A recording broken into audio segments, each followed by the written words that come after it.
Buenas noches, nos da mucho gusto estar con ustedes. Estamos en Plan de Vida, somos Vida y Comunidad. Hoy estamos viendo el octavo tema.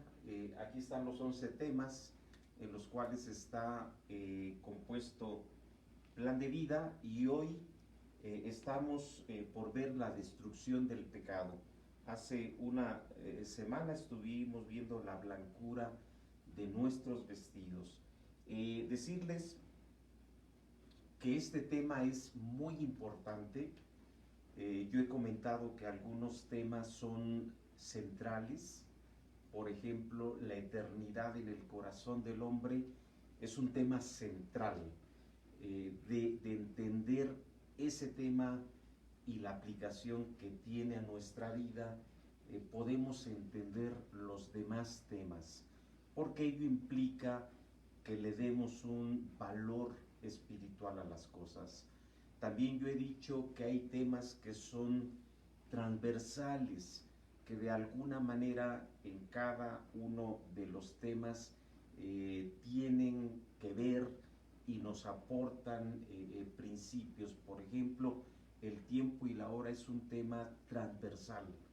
En función del tiempo y la hora tenemos que estar viendo lo relacionado a nuestro trabajo, lo relacionado a nuestra pareja, a nuestro matrimonio, en fin. Pero este tema, la destrucción del pecado, es un tema estructural. Y al decir estructural me refiero a que está en el cimiento de nuestras vidas. En la medida que entendamos su valor y en la medida que lo llevemos a la aplicación en nuestra vida diaria, es como podremos dar o establecer un plan de vida firme, un plan de vida sólido. Entonces, decirles que por lo mismo es un tema complejo, es un tema profundo, que difícilmente en el tiempo que lo vamos a ver se pudiera agotar. Implicaría más tiempo, implicaría más presencia cercana para debatir, para comentarlo. Sin embargo, en este tiempo que tenemos, vamos a abordarlo, esperando que dudas, retroalimentación, no la pudieran dar a través de nuestra página en Facebook de Vida y Comunidad, y también decirles que ya tenemos una página web que es Vida y Comunidad, www.vida y comunidad. Ahí están ya la mayoría de los temas que hemos estado compartiendo, y también a través de esta página podemos estar interactuando. Ok, ¿cuál es el tema central el versículo central de este tema? Es Eclesiastés capítulo 9, versículo 18. Es el mismo capítulo que estuvimos revisando en relación al tema la blancura de nuestros vestidos. Y decíamos que en ese tema el énfasis es la vida. El énfasis es la comparación entre estar muertos y tener vida. Porque tener vida es tener esperanza, es poder decidir, y es también poder anticiparnos a muchas de las situaciones futuras, y escuchen esto, eternas de nuestra vida. Entonces, en ese contexto de vida es donde viene esta palabra del predicador. Y él dice: mejor es la sabiduría que las armas de guerra, pero un pecador destruye mucho bien. Otra vez dice: mejor es la sabiduría que las armas de guerra, pero un pecador destruye mucho bien. Pareciera que lo que el predicador nos está diciendo es que efectivamente, cuando nosotros tenemos esa oportunidad por diseñar nuestra vida de la mejor manera, está siempre acechando a esa pretensión, a ese anhelo y a ese sueño, el pecado, ¿sí? sea de nosotros o muchas veces también es cierto de la gente que está alrededor de nosotros. Y eso es importante entenderlo. Hay situaciones que yo mismo traigo a mi vida y tiran todo ese plan hermoso que Dios dispuso para mi vida, pero también es cierto, estamos, y el mismo predicador nos lo dice, en un mundo con violencia, en un mundo donde la gente no se satisface, en un mundo que está también en la búsqueda de hacernos daño. Y entonces tenemos mucha gente que por alguna razón, sin que ellos hayan propiciado, han venido otros a destruirles su vida. Yo opero o trabajo en el medio rural y muchas veces uno encuentra en el medio rural, por ejemplo, el incesto. Es un pecado ante los ojos de Dios, pero en muchas culturas pareciera que se permite. Y es una manera de destrozar la vida de una persona. Entonces, eso tenemos que entenderlo cuando el predicador dice, mejor es la sabiduría que las armas de guerra, pero vean ustedes, hay un pero, ¿sí? Y ese pero automáticamente condiciona y de alguna manera evalúa, podríamos decir, la parte de arriba. Y el pero es, pero un pecador destruye mucho bien. En la traducción internacional, en la nueva versión internacional, vean ustedes la traducción que le da esta paráfrasis de la Biblia. Dice, vale más la sabiduría que las armas de guerra. Y vean ustedes, un solo error acaba con muchos bienes. Esta es una traducción o paráfrasis de la traducción Reina Valera, y aquí la traducción se refiere a un error, a una decisión que tomamos y que automáticamente perjudica nuestra vida. Y el capítulo 10, voy a leer unos cuantos versículos del capítulo 10, nos resaltan este aspecto. ¿Por qué?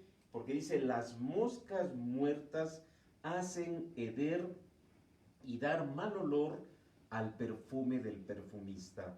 Así, una pequeña locura al que es estimado como sabio y honorable. El corazón del sabio está a su mano derecha, más el corazón del necio a su mano izquierda. Y después dice, si el espíritu del príncipe se exaltare contra ti, no dejes tu lugar, porque la mansedumbre hará cesar grandes ofensas. Vean cómo nos lleva a ese contexto el predicador, de que es cierto, hay una oportunidad grandiosa para nuestra vida, pero hay muchas situaciones en nuestro entorno que están acosándonos porque ello no se logre. Y aquí es donde dice el predicador, vi siervos a caballo y príncipes que andaban como siervos sobre la tierra. Y luego dice, el que hiciere hoyo caerá en él, y al que aportillare vallado lo morderá la serpiente.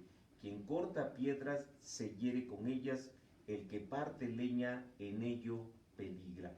Y ese es el contexto. El contexto es el error o las malas decisiones que pudieran venir a nuestra vida. Y esto tiene mucha relación con lo que el mismo predicador dice en el capítulo 7 al final, porque él llega a decir esto: he aquí, solamente esto he hallado, que Dios hizo al hombre recto, pero ellos buscaron muchas perversiones. Y ahí el contexto es que la persona por las perversiones, automáticamente tumbó ese diseño de vida hermoso que él podría haber tenido. En la Biblia Internacional no lo traduce de la siguiente manera. Dice, tan solo he hallado lo siguiente, que Dios hizo perfecto al género humano, pero se ha buscado demasiadas complicaciones. Entonces, ahí está nuestro contexto del tema. Ahora, y esto lo digo rápidamente porque tiene que ver con la eternidad en el corazón del hombre. Cuando la persona o cuando Adán y Eva, y representando al género humano, decidieron desobedecer a Dios, vinieron 4 grandes afectaciones. La primera es que los hijos de ellos ya no estuvieron hechos a la imagen y semejanza de Dios. Esto lo podemos ver en Génesis. Los hijos de Adán ya fueron a imagen y semejanza de Adán. Entonces el hombre perdió la imagen de Dios porque el pecado entró a su vida. Por eso Eclesiastés dice que no entendemos a veces la obra de principio a fin. ¿Por qué? Porque en el jardín del Edén es donde ese propósito inicial de Dios se rompe por la decisión del género humano de dejar esa dignidad en la cual habían sido hechos. Entonces, con ello entra el pecado, y por eso David dice en el Salmo 51, en pecado me concibió mi madre. ¿Por qué? Porque hay una naturaleza interna que nos lleva a ese pecado. Segundo, también cuando el hombre decide separarse de esa relación directa con Dios, automáticamente él se pone en el centro de sus decisiones, ya no Dios, es él. Y entonces el corazón del hombre es el que empieza a decidir, y su orgullo, su egoísmo, su yo es el que opera. Y entonces él se declara autónomo. Tercero, también se hace individualista. Lo primero que le dijo Adán a Dios es, la mujer que me diste. Él automáticamente se desvinculó de su equipo, de su pareja, y responsabilizó a ella de la decisión que él también tomó. Entonces, el pecado que produce individualismo, donde la gente quiere salir por sus propios méritos y esfuerzos a costa de los demás, y por eso vemos tantas consecuencias. Pero finalmente, y por eso es importante entenderlo a la luz de este tema, es que también el hombre automáticamente, cuando se separa de Dios, no se hace ya responsable de sus decisiones y deja de pensar que hay un creador ante el cual tiene que dar cuentas, y entonces él camina por la vida pensando que no tiene a nadie que darle cuentas, y entonces puede hacer y deshacer. Y por eso, así como nos caracteriza Salomón la sociedad de su tiempo, es genéricamente lo mismo que pasa en nuestra vida. ¿Y dónde está el origen? En el mismo que el predicador, no solamente en lo que vio, porque esto es muy importante, en la vida de Salomón. Si alguien tuvo bienes, fue Salomón. Había 3 cosas que Dios le prohibía a los reyes. Le prohibía mujeres, le prohibía caballos y les prohibía riquezas. Salomón exageró en los 3 aspectos. En caballos tuvo más de 40,000 caballos. En mujeres tuvo 700 esposas y 300 concubinas de otras naciones, que dice la palabra que desviaron su corazón en los últimos años de su vida y lo llevaron a una apostasía espiritual desastrosa para él y para la nación de Israel. Y en riquezas no se diga. La vajilla de su casa toda era de oro. O sea, la riqueza que él acumuló no se podía ni medir. Dice la palabra que la plata ni siquiera es mencionada porque en el tiempo de Salomón la plata no era estimada. Entonces, Salomón en este principio también nos está dejando parte de su legado y un poco su radiografía. Ok, ese es el texto lema. Hay un pero que él le da y decíamos que ese pero como que automáticamente nos condiciona lo que él dice arriba. Él dice, la sabiduría es mejor que las armas de guerra y es una gran afirmación. Sin embargo, viene el pero que tira ello porque entonces, por un lado, él pareciera que nos quiere decir que la sabiduría se pierde cuando el pecado se impone sobre toda razón, sobre toda persona o valor alguno. O sea, cuando el pecado aparece en nuestra vida y nosotros le permitimos que nos inunde y nos infeste, no hay sabiduría, no hay en ese sentido un rango que tengamos, no hay valor que lo detenga. Y por eso es que este tema es estructural y es lo que de alguna manera Salomón nos dice con su pero. Él, siendo el hombre más sabio de su época, y la Biblia lo dice, que iban de otras naciones para escuchar su sabiduría, él que disertó sobre muchas cosas en la tierra, él que escribió 3000 proverbios de sabiduría, él que escribió 1005 cantares y tenemos uno en la Biblia que es espléndido. Bueno, esa sabiduría se fue a la calle, la tiró. Segundo, él también dice, o este pero, perdón, también como que nos significa que en cierta etapa de la vida se pudiera vivir con sabiduría, pero no necesariamente en todas las etapas de la vida. ¿Por qué? Porque Salomón fue muy sabio en tanto fue joven. Y la misma palabra dice que en la medida que él fue envejeciendo, automáticamente con estas mujeres que él empezó a tener, vino el desvío de su corazón. Entonces, esto es importante porque tenemos que estar alertas a las etapas de vida que nosotros vivimos, porque podemos descuidarnos y automáticamente puede venir a nuestra vida esas situaciones.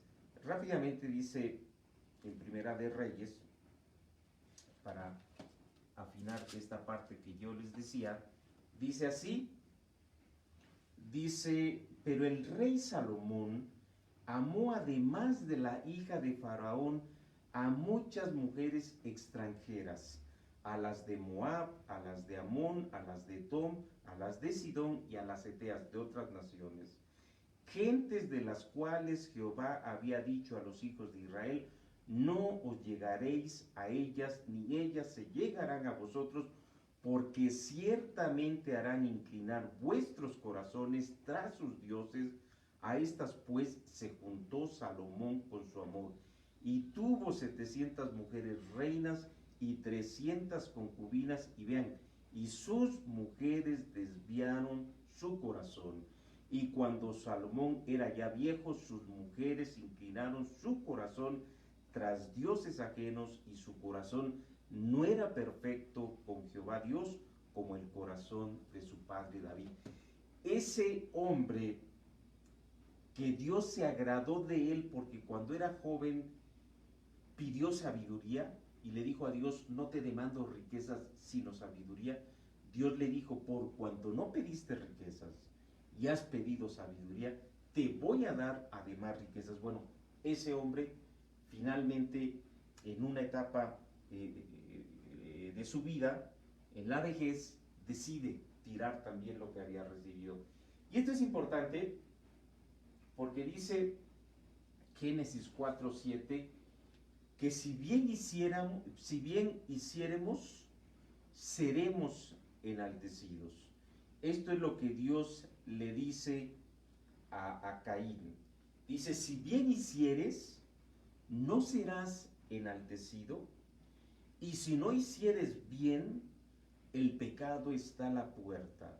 O sea, nosotros tenemos una naturaleza que tiende al mal y lo tenemos que reconocer. Un niño desde que es bebé ya tiene tendencia a la maldad y si no hay disciplina hacia el niño, ésta se irá acrecentando. Entonces esta es una gran verdad. Si hicieres el bien, no serás enaltecido, más si hicieres, que dice más si, dejen leerlo exactamente, porque vean cómo se nos narra la manera como el pecado está acechando nuestra vida. Dice, y si no hicieres bien, el pecado está a la puerta. ¿Por qué? Porque Caín es el primer homicida a partir de que el mal entra en la tierra. Y después de matar a su hermano, Abel, viene Dios y le pregunta, ¿dónde está tu hermano? Y vean la respuesta de Caín, ¿acaso soy yo guarda de mi hermano? Ahí está exactamente lo que el pecado produjo. Ya no nos hacemos responsables de nuestras acciones y decisiones. Entonces, este pero es lo que de alguna manera Salomón nos está queriendo ahí encubrir. Ahora, ¿cómo es importante entender esto? ¿Cómo entendemos la palabra pecado? Porque hoy en el mundo que vivimos, a lo que no es pecado, se le llama pecado. Y a lo que sí es pecado, no se le dice que es pecado, ¿sí? Alguien dijo que el mundo es como un anaquel, donde en su origen cada cosa tenía su precio justo, pero entró el diablo y le cambió el valor a las cosas. Y hoy pasa en la actualidad. Vean ustedes una novela simplemente de televisión y van a ver que a lo que le está dando valor es lo que realmente no tiene valor. Y a lo que sí es de valor, no se lo dan. Entonces, es importante entonces entender a qué nos estamos refiriendo. Primero, de acuerdo a la carta de Juan, el apóstol Juan, a la primera carta de Juan, en el capítulo 3, versículo 4, viene la mejor definición de lo que es pecado. Porque dice el apóstol Juan, todo aquel que comete pecado infringe también la ley, pues el pecado es infracción de la ley. ¿Cuál es la ley a la que se refiere Juan? A la ley moral de Dios, los 10 mandamientos, y muchos los conocemos. Y dice Juan que eso es pecado. Todo aquel que comete pecado infringe la ley de Dios, pues el pecado es infracción de la ley de Dios. Primero vean que esto denota una acción voluntaria. No es que en los genes me vino el tomar esa decisión. Yo efectivamente tengo una naturaleza pecaminosa como fui creado, y así lo dice David, pero eso es muy distinto a que yo tome decisiones que sé que van en contra de lo que Dios tiene establecido. Porque los 10 mandamientos automáticamente me dicen qué debo hacer y qué no debo de hacer. Es claro que yo sé que no puedo matar, no le puedo quitar la vida a alguien, ni tampoco a mí me la puedo quitar porque es un mandamiento de Dios.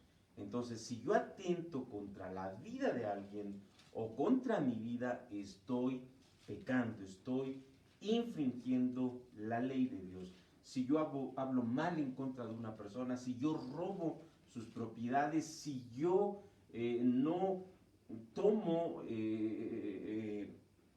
con respeto, con honra el nombre de Dios, si yo no reconozco a Dios como el Señor de todas las cosas y yo practico idolatría que no dignifica a Dios, estoy en pecado. Entonces, eso es lo primero que nosotros tenemos que entender y no hay justificación alguna.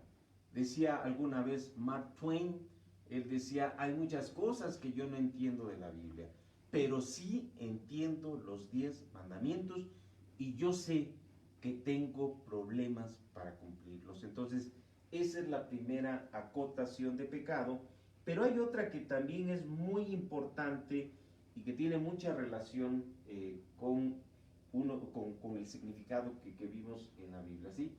Dice, otro significado procede de su origen en griego. Esta palabra en griega significa amartía, y amartía es errar al blanco, fallar en ese objeto para el cual yo fui creado. De eso ya hemos hablado. Cada uno de nosotros en su contexto, en su momento y en su origen tuvo y tiene un propósito divino. Cuando yo tomo decisiones que hacen que falle en ese propósito de vida que Dios primeramente ha establecido para mí, pero también muchas veces mis padres, automáticamente estoy cometiendo un pecado. Si esto lo vemos en relación al tiempo y la hora, la otra definición está más en ese tiempo plano, en el cual se comete la acción o la decisión, pero no tanto está apuntando hacia sus consecuencias, ¿sí? Y esta versión sí va en ese sentido. Por ejemplo, David, el rey David, el papá de Salomón, con tanta también sabiduría, integridad de su corazón, en un momento dado de su vida, cometió adulterio y cometió homicidio. ¿Dios lo perdonó? Sí, Dios lo perdonó, pero Dios le dijo que las consecuencias no se las quitaría. ¿Y cuál era la consecuencia? Que la espada no se apartaría de ahí en adelante en sus generaciones. Y esto lo podemos ver precisamente en sus mismos hijos, como entre ellos se mataron. ¿Por qué? Porque esto es el tomar una decisión que puede afectar nuestro diseño de vida, pero también la vida de los que están cercanamente a nosotros. Y entenderlo, esto es algo voluntario, es algo que yo decido, es algo que yo planeo y es algo que yo finalmente llevo a su realización. Ok, es importante entonces entender que el pecado tiene una radiografía, o podríamos también decirlo, el pecado tiene un circuito, tiene un círculo en el cual se van consumando ciertas etapas muy visibles y eso nos permite saber en dónde estamos. Hoy estaba yo escuchando un programa en relación a los suicidios. Hoy estamos teniendo en México 18 suicidios, decía la investigadora, al día, producto de gente, aún jóvenes, que se quitan la vida. Pero lo interesante, decía esta persona, es que es un ciclo en el cual hay etapas que la persona va pasando, pero hay unas etapas donde él abiertamente empieza a decir o a tener actitudes de que va hacia una decisión de este tipo. Y entonces decía la experta, tenemos que identificar esas acciones porque son las que nos permiten poder actuar oportunamente. Bueno, lo digo porque así es en relación al pecado. Lo primero que tenemos nosotros que entender de esta naturaleza o radiografía es que el pecado es engañoso. O sea, el pecado no es algo que nosotros, sus consecuencias, las estemos viendo, ¿sí? O sea, el pecado siempre nos engañará. Dice Hebreos 3:13, Dice, antes exhortaos los unos a los otros cada día, entre tanto que se dice hoy, para que ninguno de vosotros se endurezca por el engaño del pecado. O sea, es como una carnada que está, o perdón, un aguijón que está oculto en una carnada. Y entonces el pez, por comerse esa carnada, no se da cuenta que está el aguijón que va a terminar con su vida. Así es, el engaño o el pecado no se te va a presentar con las consecuencias de lo que te va a suceder. Tú no vas a ver si es que estás practicando el adulterio, pues tú no estás viendo a tu matrimonio destruido, no estás viendo a tus hijos que van a quedar en una situación tremenda. No, tú estás viendo el placer, estás viendo la ocasión, incluso estás viendo la oportunidad como si te bajara del cielo.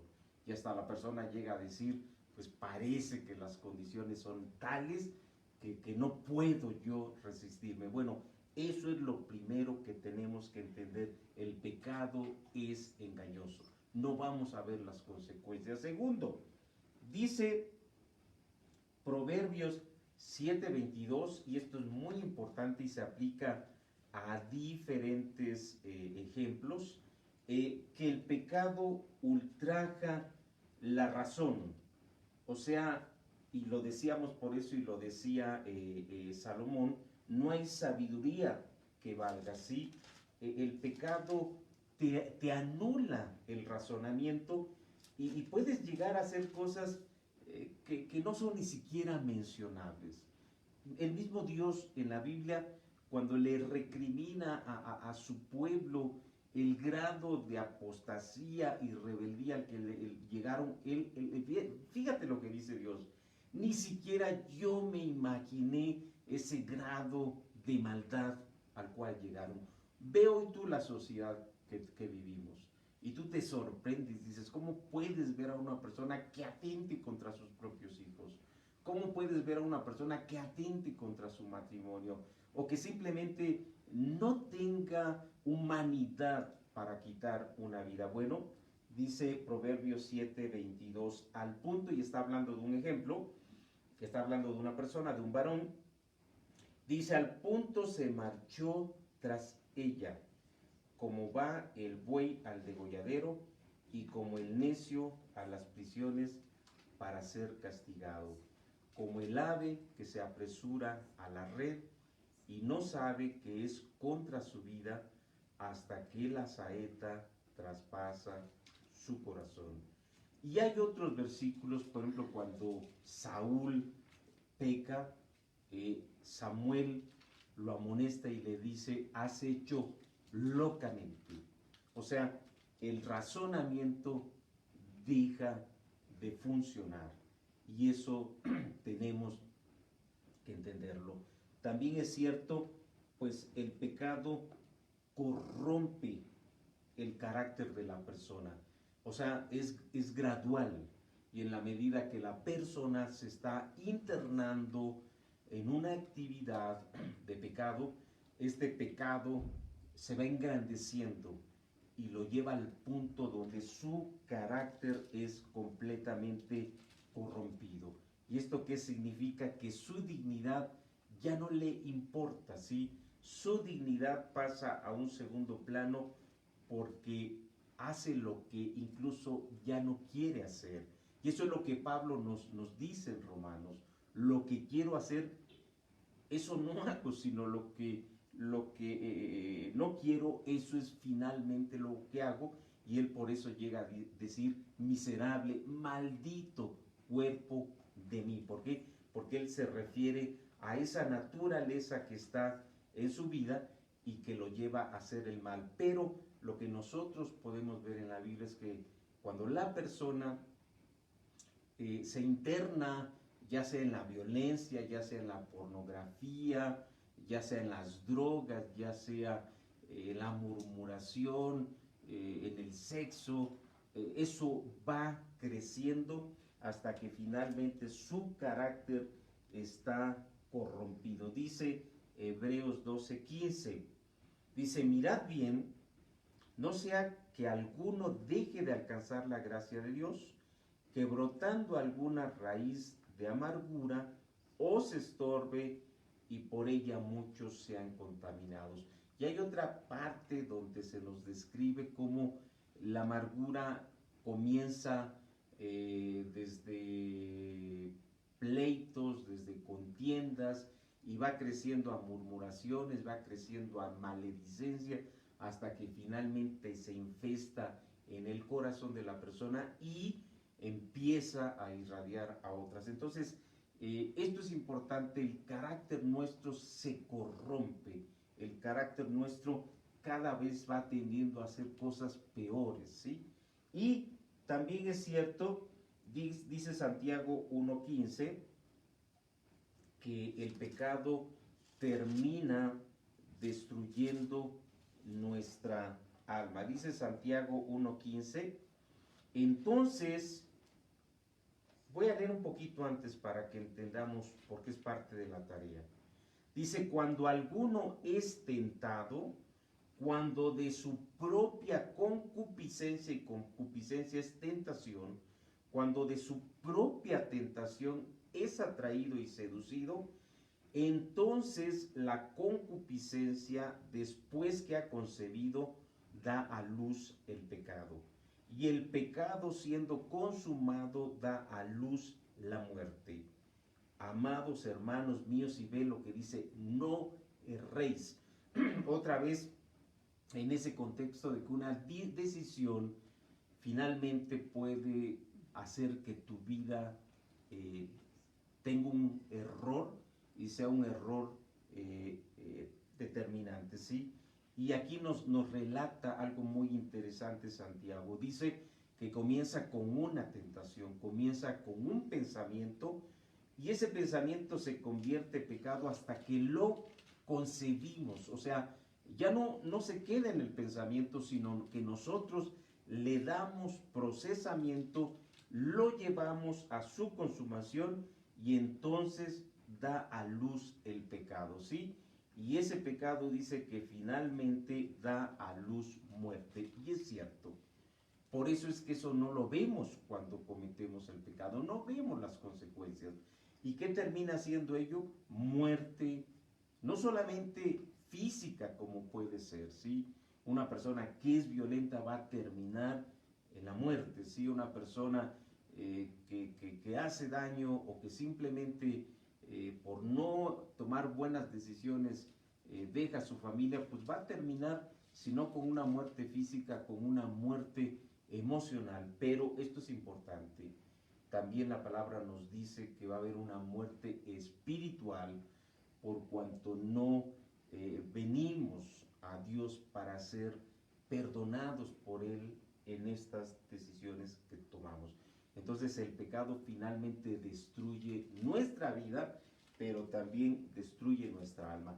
Algo que también es importante dentro de esta destrucción es que la palabra dice que nuestra conciencia se cauteriza.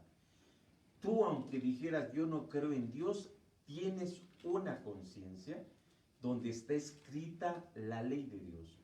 Y aunque tú no sepas que es malo matar, tu propia conciencia te lo dice. ¿Por qué? Porque está dentro de ti, es parte de tu alma, ¿sí? Y entonces, cuando tú empiezas a hacer y deshacer, llega un momento donde esa alma, que al principio te advierte, te amonesta, llega de hacerlo, llega a no hacerlo, ¿sí? Como dice la palabra del faraón, que endureció tanto su corazón que cada vez desobedecía más a Dios.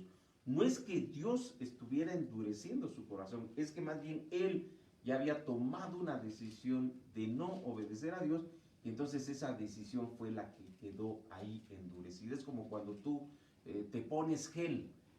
Finalmente quien decide la forma de tu pelo eres tú, no es el gel. El gel solamente afirma la decisión que tú tomaste. Entonces, esto es importante entenderlo. Ahora, quiero terminar con esto, aunque podría ser, o más bien es el principio de este círculo o de esta radiografía. Dice Mateo 5:27, y está hablando Jesús, que el origen de esa tentación o el origen del pecado inicia con la intención. Dice 5:27 de Mateo, y Jesús está hablando le está hablando en ese tiempo de su ministerio, recordándoles lo que ellos sabían del tiempo antiguo, y entonces les dice, oísteis que fue dicho, no cometerás adulterio, pero yo os digo que cualquiera que mira a una mujer para codiciarla, ya adulteró con ella en su corazón. Y luego dice, también fue dicho, cualquiera que repudia a su mujer, dele carta de divorcio. Me salto a otro ejemplo, perdón, en el versículo 38. Dice, oísteis que fue dicho ojo por ojo y diente por diente, pero yo os digo, no resistáis al que es malo, antes a cualquiera que te hiere en la mejilla derecha, vuélvele también la otra. También dice, oísteis que fue dicho a los antiguos, no matarás, y cualquiera que matare será culpable de juicio, pero yo os digo que cualquiera que se enoje contra su hermano será culpable de juicio, y cualquiera que diga necio a su hermano será culpable ante el concilio, y cualquiera que le diga fatuo quedará expuesto al infierno de fuego. Qué interesante, para Jesús el pecado nace desde la intención misma. O sea, y esto coincide con lo que dice Santiago, cuando nosotros de nuestra concupiscencia somos seducidos y incubamos o concebimos el pecado en nuestra vida, es cuando damos a luz la muerte. Entonces, por eso es tan importante lo que dijo Jesús cuando les dijo a sus discípulos, no es lo que entra a la persona lo que le hace daño, sino más bien lo que sale de la persona. Dice, porque del corazón de la persona salen los pleitos, salen las guerras, salen las fornicaciones, sale finalmente el pecado. Entonces es importante nosotros entender esta radiografía y entonces a la luz de ella poder entender nuestro proceso de aprendizaje, ¿sí? Esto es importante para nosotros poder hacer o realizar nuestra tarea. Y esto lo vimos nosotros en la eternidad, en el corazón del hombre. Todo ser, toda persona, tiene una parte en su más interior que es el espíritu, ¿sí? Crea o no crea en Dios, hay un espíritu, hay un receptáculo que Dios ha hecho en cada persona. ¿Por qué? Porque es ahí donde está su conciencia. Dice Romanos que la conciencia no es otra cosa sino la ley escrita de Dios, la cual da testimonio de que somos hechos a la imagen de Dios. Entonces ahí está nuestra conciencia, ahí está nuestra intuición, ahí está lo que muchas veces nos sucede, y más a las mujeres, de intuir una situación anticipadamente, ¿sí? Y entonces a mí me ha pasado mucho con mi esposa o con otras personas, que hay cosas que yo no veo y ellas inmediatamente ven, y eso es la intuición. Pero también está ahí la comunión o el lugar que Dios ha dispuesto para que nosotros tengamos relación con Dios. Por eso alguien dijo, en cada persona hay un vacío que solamente Dios lo llena, y es esta parte de su espíritu. Después tenemos el alma. En el alma están nuestra mente, nuestros pensamientos, ¿sí? también en el alma están nuestros sentimientos, nuestras emociones, y es cierto, es ahí donde está nuestra voluntad. Para los judíos, la voluntad es muy relacionada con el corazón. Por eso dice un versículo, el corazón del hombre es engañoso. ¿Por qué? Porque se refiere mucho a la voluntad. Entonces, aquí es donde la persona decide, es donde finalmente la persona opta por algo o no opta por algo. Y está el cuerpo, que es nuestra morfología, cómo somos, nuestra anatomía y nuestra fisiología. ¿Sí? Es claro que cuando nosotros decidimos darle lugar a al pecado en nuestro ser, viene a afectar las tres áreas, ¿sí? Puede ser que seamos tentados en lo físico, puede ser que seamos tentados a nivel de nuestros sentimientos, o puede ser que seamos tentados a nivel también de nuestro espíritu. ¿Por qué? Porque es en función de ello que están las preguntas de nuestro proceso de aprendizaje.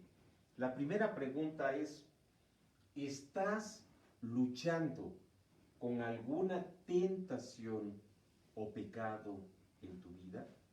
Esto es muy importante, en verdad tiene mucho valor. Yo he conocido gentes que han dicho: ojalá yo me hubiera encadenado o alguien me hubiera encadenado antes de llegar a esta decisión que tomé. ¿Por qué? Por la destrucción de los bienes que tuvo y no valoró. Entonces, esta es la pregunta. ¿Estás luchando con alguna tentación o pecado? Ya no es solamente una, como dijimos, no es solamente el pensamiento, vamos, sino ya lo has llevado a una consecuencia, vamos, ya lo has llevado a su consumación. Pues es importante que lo reconozcas. Mientras hay vida, hay esperanza, y estás a tiempo de muchas cosas mejorarlas en la medida que tú eres capaz de reconocerlo, pero también de actuar. Y nosotros queremos ser muy responsables en ello. ¿Por qué? Porque tienes que tener el mensaje, tienes que ser advertido y tienes que tomar una decisión. El mismo Salomón dice que el simple es aquella persona que va caminando por la vida, ve que le viene el golpe y no se quita. Si tú eres uno de ellos, tienes que entender que hoy te estamos hablando como oportunidad para que tú tomes una decisión en tu vida. Segunda pregunta: ¿qué área de tu ser está involucrada en ello? O sea, ¿qué estás tú de tu integridad, de tu ser, de tu persona involucrado en esto? Hay muchas cosas que el mundo nos puede afectar. Decíamos hace rato, la violencia misma, quizás seas un hombre violento, el sexo, quizás sea una persona muy dada a las cuestiones sexuales, quizás la droga, seas una persona que tengas problema con la droga. Es importante reconocer qué es y dónde te está afectando o por dónde está entrando a tu vida. Esta es muy importantísima. Quizás les decía, no pensamos en ella porque es engañoso el pecado. ¿Qué es lo que estás poniendo en riesgo con ello? Tienes que detenerte y tienes que valorar y decir: oye, ¿qué estoy poniendo en riesgo? Normalmente, cuando el pecado está operando en la vida de la persona piensa que nadie lo ve, piensa que nadie se entera. Y ya lo leímos en una sesión, en lo que dice el predicador también en Proverbios. Dice: ¿acaso tomará el hombre brasas en su vientre y no se quemará con ellas? O sea, tarde o temprano No hay cosa que esté oculta que no sea revelada. Entonces, ¿qué estás poniendo en riesgo con ello? ¿Estás haciendo acciones ilegales en tu empresa? ¿Estás tomando un dinero que no es tuyo? ¿Estás desfalcando a alguien? Pues puedes ir a la cárcel y puedes destruir tu vida y la de tu familia. Y quizás tú te justifiques a ti porque digas, bueno, la verdad es que le sobra a la empresa dinero y a mí me hace falta. Bueno, el pecado te está engañando. Entonces, ¿qué estás poniendo en riesgo con ello? Y finalmente, y esta es la tarea, define 3 acciones que emprenderás para contrarrestar la tentación o pecado de tu vida, ¿sí? Sea una concupiscencia a nivel de tentación, pero ahí está en tu cabeza, o sea, algo en lo cual tú ya estés metido. ¿Qué vas a hacer? Si tú reconoces que estás jugándote mucho, y así es, si tú reconoces que tienes que ser consecuente y tienes que tomar decisiones, ¿cuáles son esas 3 decisiones que hoy vas a tomar? Yo te lo puedo decir, si tú lo haces, no sabes el bien que traigas a tu vida. Si tú vas a un psicólogo, si tú vas a otra persona, quizás te va a decir que eso pasa en el mundo, es increíble. Yo he encontrado psicólogos que a la gente le dicen, no, pues es que tú te lo merecías porque has trabajado tanto por tu familia, entonces es justo que también tengas tus canitas al aire. No es cierto, no es cierto. Bíblicamente hay consecuencias en esta tierra y en la eternidad. Y ese es el mensaje de este tema. Por eso es un tema estructural. Nosotros queremos ser responsables y queremos también ser amigos tuyos y ayudarte en tu vida. Si tú quieres compartirnos a través de nuestro correo, de nuestro celular, alguna necesidad de apoyo, con todo gusto lo hacemos. ¿Sabes por qué? Porque es muy valiosa tu vida, pero sobre todo tu alma. Muchas gracias por este tema. Somos Vida y Comunidad, Juan Antonio Hernández y Estela Rivera. Yo espero que estén con nosotros en el siguiente tema. Ya nos estamos acercando al fin de Plan de Vida. Vienen todavía 3 temas muy, muy importantes. El que sigue tiene que ver con cómo podemos nuestra vista también ponerla más allá de nosotros, y van a ver qué bueno es ese tema, ¿sí? Echa tu pan sobre las aguas. Y nos vemos entonces el próximo viernes a las 8 de la noche. Muchas gracias y buenas noches.